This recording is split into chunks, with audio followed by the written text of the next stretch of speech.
Hi and welcome to the discrete structure and also welcome to the chapter 2. इस session से हम chapter 2 को start कर रहे हैं. Chapter name basic structure set function sequences sums and matrix का combination है. वीडियो फर्दर स्टार्ट करने से पहले बताता चलूँ कि चैप्टर 1 को हम सक्सेसफुली कंप्लीट कर चुके हैं. वो तमाम वीडियोस मेरे यूट्यूब चैनल पर मौजूद हैं. फादर हुसैन CS से सर्च करने के बाद मेरे यूट्यूब चैनल के प्लेलिस्ट पर जाकर डिफरेंट डिसिप्लिन्स पर मौजूद वीडियोज़ को आप विद ईज वॉच कर सकते हैं. और इसी प्लेलिस्ट में डिस्क्रीट मैथ भी मौजूद है. इसके अलावा इसमें इस्तेमाल होने वाले content related material, presentation, slide code, ये तमाम चीज़ें मेरे blog father Hussain CS blogspot.com पे मौजूद है. फ्रीली डाउनलोड करके इन चीज़ों को यहाँ से डाउनलोड किया जा सकता है. चैनल पर अगर नए चैनल को सब्सक्राइब नहीं किया तो चैनल को जरूर सब्सक्राइब करें ताकि अपकमिंग वीडियोस के हवाले से आपको बड़ी जानकारी मिलती रहे. इसी तरह की नई चीज़ें आप और आसानी के साथ सीख सकें. तो सबसे पहले जो चैप्टर 2 में हमारे पास टॉपिक मौजूद है दैट इज़ अ सेट. सबसे पहले बेसिक डेफिनेशन समझते हैं कि what is a set.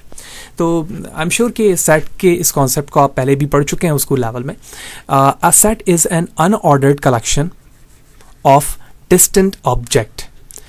This object is also called element or the member of the set. Very basic definition. एक unordered collections को जिसके ordered जो है वो मैटर नहीं करते, लेकिन distant object होने चाहिए यानी unique object होने चाहिए.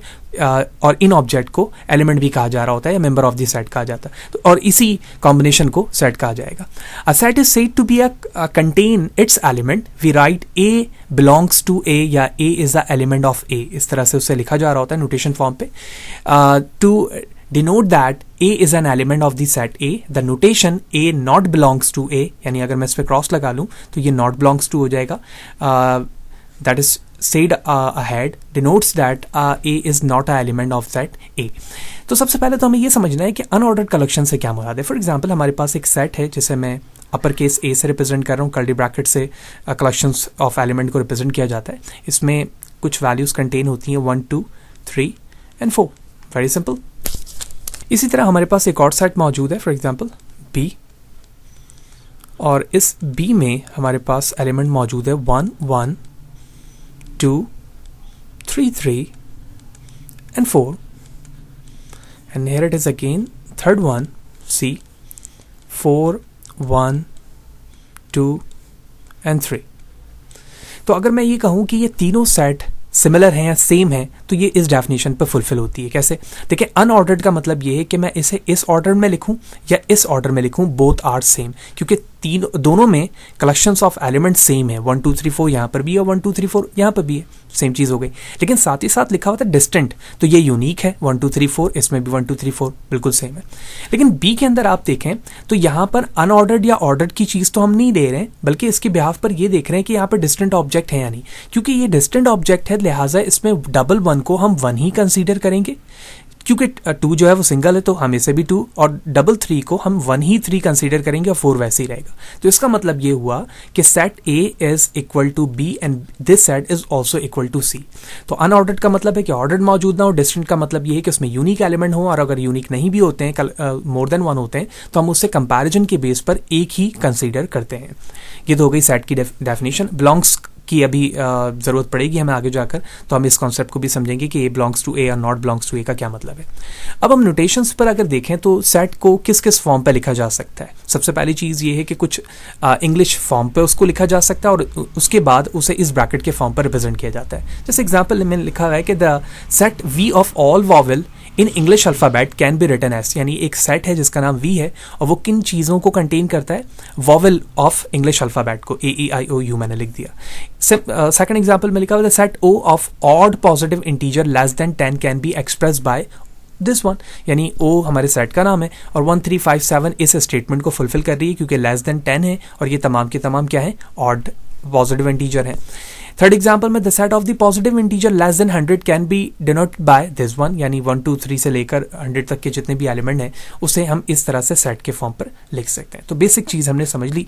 मजीद अहेड चलते हैं और सेट्स की मजीद चीज़ों को समझेंगे, लेकिन उससे पहले हमें यह समझना होगा कि जो नंबर सिस्टम है, रिप्रेजेंटेशन, वो कितने तरह के होते हैं, ब्रॉडली कितने टाइप्स में डिफाइन है, ताकि जब हम सेट बना रहे हों, जैसे अभी यहाँ पर हमने देखा कि इंटीजर का वर्ड या पॉजिटिव इंटीजर्स लिखा हुआ था, ठीक है, तो ये किस चीज़ के फॉर्म है. इसी तरह से होल नंबर लिखा हो सकता है, इंटीजर पॉजिटिव लिखा हो सकता है. इस तरह के डिफरेंट फॉर्म हो सकते हैं. तो हमें नंबर सिस्टम का पता होना बेहद ज़रूरी है. तो सबसे पहले फ्रॉम द बॉटम स्टार्ट करते हैं. हमारे पास है natural number. So the natural number is start from 1 positive 1, ठीक है। यानी कोई भी नंबर अगर सीक्वेंस में इस तरह से लिखा जा रहा होगा 1 2 3 4 5 एंड सो ऑन, पॉजिटिव के तमाम नंबर, तो मैं उसे कहूँगा नेचुरल नंबर। और इस नेचुरल नंबर को रिप्रेजेंट करने का तरीका होता है बोल्ड एन, यानी बोल्ड करके जब एन लिखा जाएगा तो इसका मतलब है कि ये नेचुरल नंबर की बात हो रही है और natural number is always start from 1 to onward.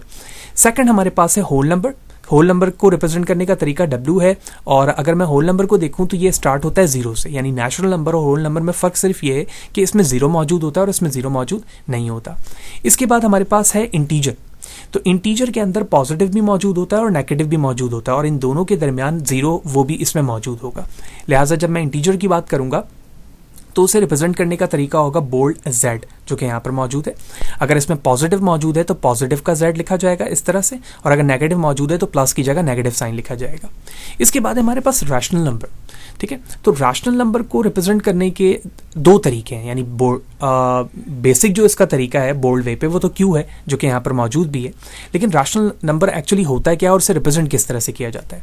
लेकिन वो तमाम नंबर्स जिसे हम इस फॉर्म पे लिख सकते हैं A/B, हम उसे कहेंगे कि ये रैशनल नंबर है, ठीक है। तो फॉर एग्जांपल हमारे पास 7/8 हो सकती है वैल्यूज, ठीक है, 2/3 हो सकती है, 3/4 हो सकता है, यानी वो तमाम नंबर जो रैशनल में लिखे जा सकते हैं A/B के फॉर्म पर, वो तमाम के तमाम रैशनल नंबर होंगे। लेकिन एक और चीज़ यहाँ पर समझना होगा कि जब हम किसी भी नंबर्स को डिवाइड करेंगे, यानी फॉर एग्जाम्पल एक रैशनल नंबर लिखा हुआ 2/3, तो जब मैं इसे डिवाइड करता हूँ और डिवाइड होने के बाद वैल्यूज हमारे पास रिपीटेड फॉर्म पर आ रही हो, जैसे यहाँ पर है। रिपीटेड फॉर्म क्या हो सकते हैं? जैसे फॉर एग्जाम्पल कोई रिजल्ट आ रहा है 0.1111, इसी तरह से कोई वैल्यूज आ रही है पॉइंट के बाद 1 2 1 2 1 2 1 2 एंड सो ऑन। तो जो रिपीटेड वैल्यूज होंगी पॉइंट के बाद, जब मैं किसी भी A/B की वैल्यू को डिवाइड कर रहा हूँ तो मैं उसे कहूँगा कि ये रैशनल नंबर है। लेकिन फॉर एग्जाम्पल आप किसी भी नंबर को डिवाइड करते हैं और उसकी रिपीटेड वैल्यूज नहीं आती है, जैसे पाई की वैल्यू, यानी 22 डिवाइड बाय जब आप 7 करते हो तो उसकी वैल्यू क्या आ रही होती है? 3.14 something and so on, different values आ रही होगी। तो जब ये डिफरेंट पॉइंट के बाद डेसिमल वैल्यूज आ रही होगी, that is not a rational number, actually that is said to be a irrational number. Irrational number में हमारे पास पाई हो सकता है, √2, √3, √10, इसी तरह से 1.234, देखो आप सारे यूनिक नंबर हैं, तो इसको भी हम इर्रेशनल यहाँ पर कह रहे होंगे। तो रैशनल और इर्रेशनल में फ़र्क हम समझ चुके हैं। इर्रेशनल को भी हम A/B ही लिख रहे होते हैं, लेकिन उसके रिजल्ट का भी हमने देख लिया कि डेसिमल पॉइंट के बाद वैल्यूज सेम नहीं होती, चेंज होती है। तो जब आप बात करेंगे रैशनल नंबर की तो आप उसे Q से रिप्रेजेंट करेंगे, ठीक है। जैसे फॉर एग्जांपल अगर मैंने बोल्ड करके इस तरह से Q लिखा हुआ है तो उसका मतलब है रैशनल है। लेकिन इर्रेशनल को भी Q से ही रिप्रेजेंट करेंगे, लेकिन यहाँ पर उसके बार मौजूद होगा जिससे ही रिप्रेजेंट होगा कि that is said to be a irrational form of the number system. इसके बाद हमारे पास अगर आप इस पूरे डायग्राम को देखें तो बगौर देखने से पता चल रहा है कि हर एक सर्कल का एक पैरेंट सर्कल है। यानी नेचुरल नंबर की जब मैं बात करता हूं तो होल नंबर के अंदर नेचुरल नंबर भी मौजूद है। जब मैं इंटीजर की बात करता हूं तो इंटीजर के अंदर होल नंबर भी है और नेचुरल नंबर भी है। जब मैं रैशनल नंबर की बात करता हूं तो रैशनल में इंटीजर भी है, होल नंबर भी है और नेचुरल नंबर भी है। और जब मैं रियल नंबर की बात करता हूं जो कि टॉप पर यहाँ मौजूद है, तो इस रियल नंबर के अंदर rational, irrational, integer, whole number and ये सारी चीज़ें आ रही होती हैं। और इस रियल नंबर को रिप्रेजेंट करने का तरीका होता है कैपिटल R। और हम देखेंगे डिफरेंट प्रॉब्लम्स में कि बहुत सारे सेट्स को रियल नंबर से रिप्रेजेंट किया जा रहा होता है, तो हमें पता होना चाहिए कि रियल नंबर डिफरेंट टाइप्स के नंबर सिस्टम को कंटेन करती है। इसके बाद हमारे पास इमेजिनरी नंबर और कॉम्प्लेक्स नंबर। कॉम्प्लेक्स नंबर को रिप्रेजेंट करने का तरीका ये होता है A+BI, विच मीन आयोटा, ठीक है। जैसे कोई भी नंबर हो सकता है 2 + 5i, ठीक है। तो ये जो 2 लिखा हुआ है यहाँ पर, ये बिलोंग करता है आपके रियल नंबर को, ठीक है। और जो आपके 5i यानी आयोटा के साथ जो टर्म लिखा जाता है उसे हम कहते हैं इमेजिनरी नंबर। तो इमेजिनरी नंबर को कैपिटल I से रिप्रेजेंट किया जा रहा है। C कंप्लीट कॉम्प्लेक्स नंबर के लिए होता है, जैसे 2 + 5i लिखा गया है। जबकि इसमें फर्स्ट टर्म जो 2 होता है वो रियल नंबर की डेफिनेशन को फुलफिल करती है, यानी इस 2 की जगह वो तमाम नंबर आ सकते हैं जो रियल नंबर से बिलोंग करते हैं। तो जब मैं सिर्फ कॉम्प्लेक्स नंबर की बात करूंगा तो 2 + 5i, जब मैं सिर्फ आयोटा टर्म की बात करता हूं तो that is said to be a imaginary number. यानी इसका मतलब ये हुआ कि मैं सिर्फ और सिर्फ 5i भी कहीं लिख सकता हूं, तो ये डायरेक्टली बिलोंग करेगी इमेजिनरी नंबर से। तो आई एम होपफुल कि सारी चीज़ें आपको नंबर सिस्टम पे समझ में आ गई होंगी कि लिखने का तरीका और बिलोंग्स पॉजिटिव नेगेटिव पे क्या हो सकता है और किन नंबर्स को हम किन नंबर्स के डोमेन के अंदर लिख रहे होते हैं। अब हमें ये सारी चीज़ें बड़े अच्छी समझ में आएंगी कि किसी भी सेट को हम डेफिनेशन वाइज तो देख चुके हैं, लेकिन उसके बाद हमें यह समझना है कि उसके रिप्रेजेंटेशन के कितने तरीके हो सकते हैं। तो सबसे पहले जो फॉर्म आता है हमारे पास वो आता है डिस्क्रिप्टिव फॉर्म, यानी आप इंग्लिश फॉर्म पर उसे डिफाइन करते हैं कि सेट्स किन चीज़ों का कलेक्शन है।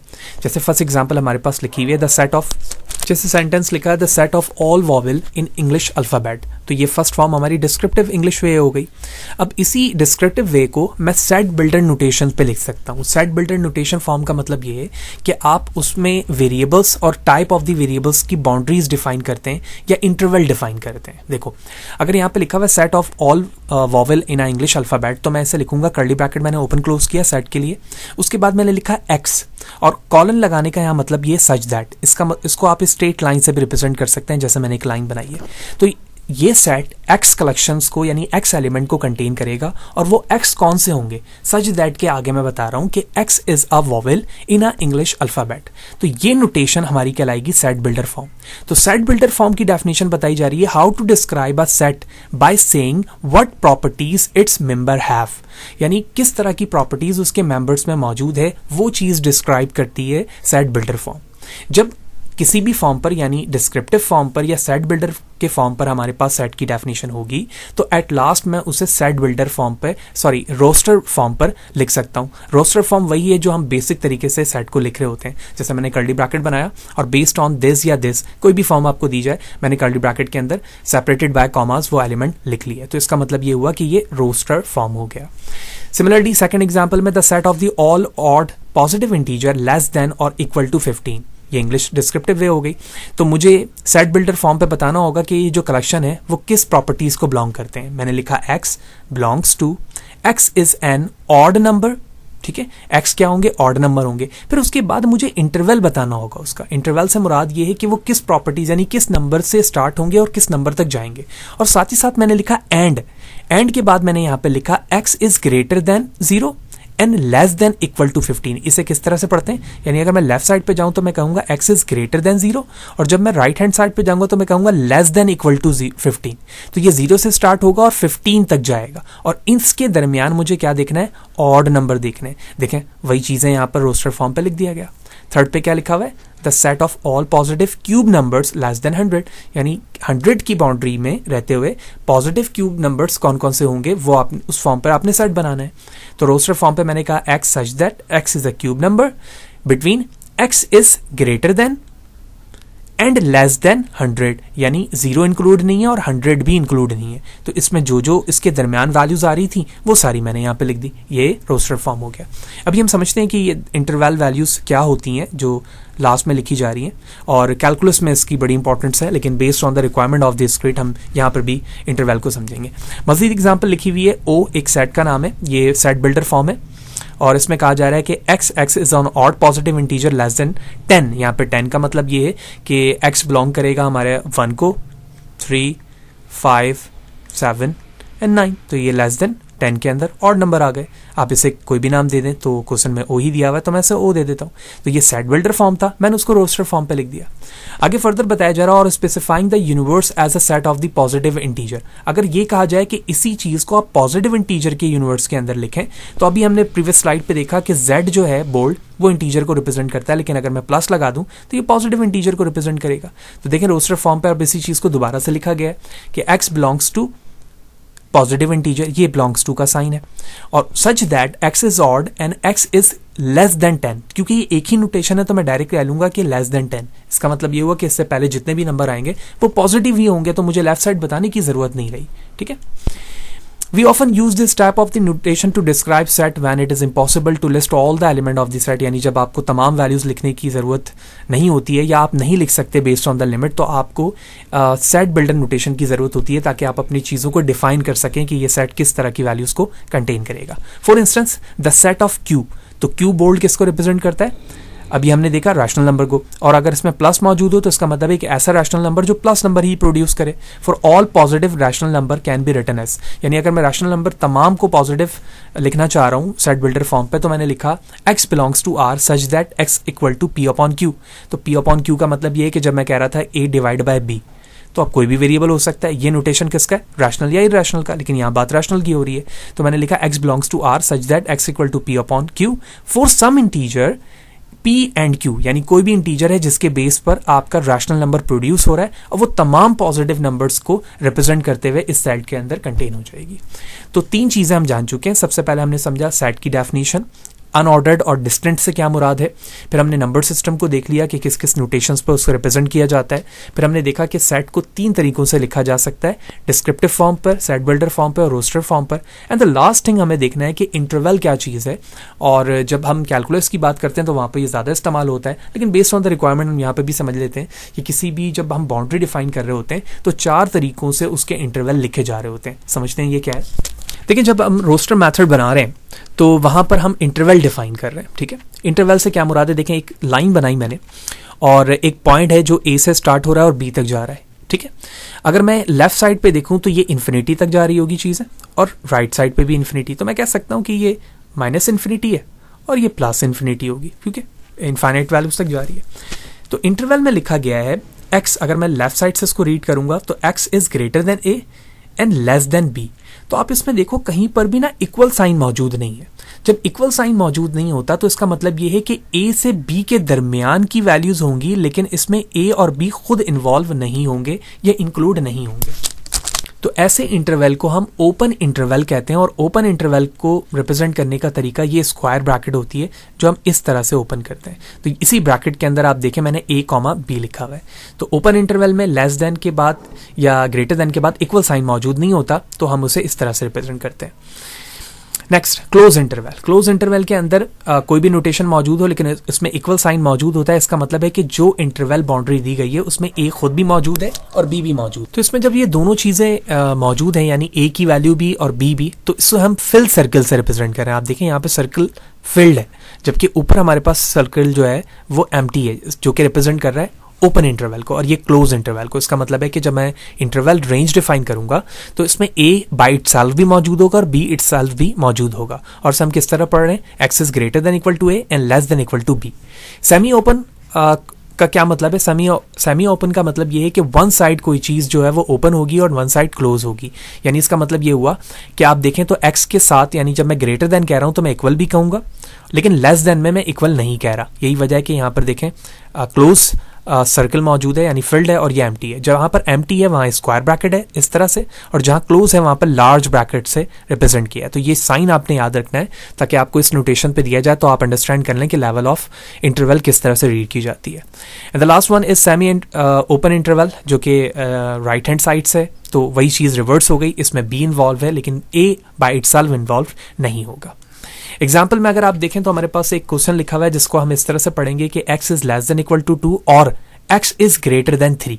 तो इस तरह से नोटेशंस बनाए गए हैं और के साथ। तो सेट बिल्डर नोटेशंस इसका कुछ यूं होगा कि x belongs to real number, ठीक है, रियल नंबर जान चुके हैं, such that x is less than equal to 2 and x is greater than 3।